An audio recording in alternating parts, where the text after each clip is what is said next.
How the world feeds nearly 10 billion people in the year 2050 while supporting economic development and mitigating climate change is one of the greatest challenges of our generation. 17 Sustainable Development Goals were adopted by all UN member states in 2015. SDG 12 seeks to ensure sustainable consumption and production patterns.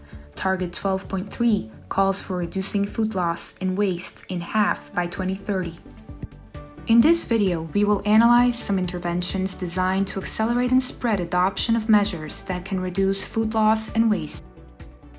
A national strategy has the power to align public policies with private sector actions, farmer practices, and consumer behavior toward a common target.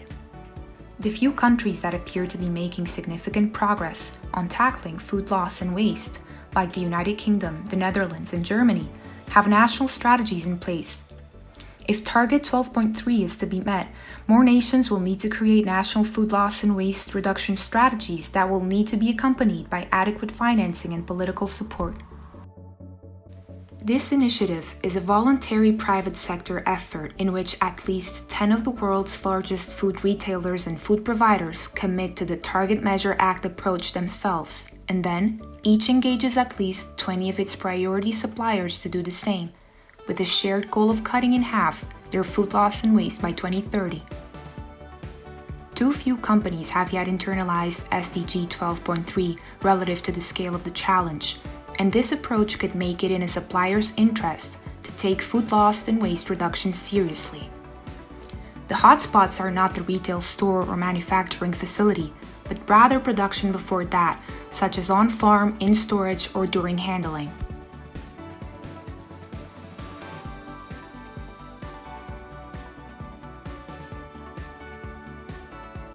Reducing smallholder losses involves implementing on-farm practices and improving collaboration along the value chain.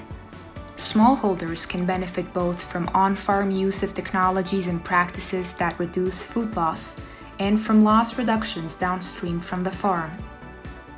Managing post-harvest loss is a challenge endemic to agricultural and food systems.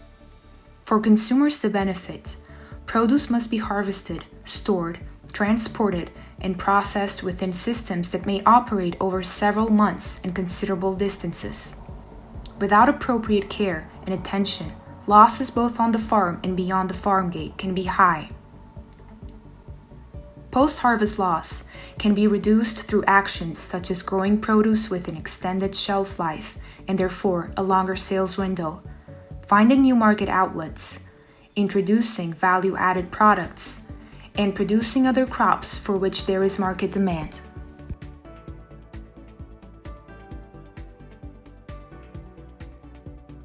Shifting people's norms and behaviors to deter the wasting of food in consumption settings such as restaurants and households is critical. Creating a society in which wasting food is not acceptable may be achieved through a range of actions that target social influences on behavior. As countries develop and urbanize, the value of food declines and food is no longer considered scarce. It is therefore no surprise that food waste in the household is so high in developed countries. One approach is to raise awareness of the issue about the amount consumers waste and communicate the financial costs to households, as well as the wider environmental and food security impacts. NGOs and government agencies might help accelerate this by increasing research and funding and scaling up grassroots movements to raise public awareness of food waste. It's essential to target food loss and waste as a means of reducing greenhouse gas emissions. Food loss and waste is a significant contributor to human-caused greenhouse gas emissions. If food loss and waste were its own country, it would be the world's third largest emitter, surpassed only by China and the United States. Developing programs led by industry to tackle loss and waste in the food categories with the highest climate footprints, like beef, dairy, and rice, is a way of contributing to climate goals. The greenhouse gas emissions associated with food loss and waste come from a variety of sources, such as on-farm agriculture emissions. the production of electricity and heat used to manufacture and process food that is ultimately lost or wasted, and the energy used to transport, store, and cook food that is ultimately lost or wasted. The landfill emissions from decaying food, and the emissions from land use and deforestation associated with producing food that is ultimately lost or wasted. Governments, businesses, farmers, consumers, and everyone in between will need to play their relevant role in implementing these 5 urgent interventions. And they need to do so now, because just like food, there is little time to waste.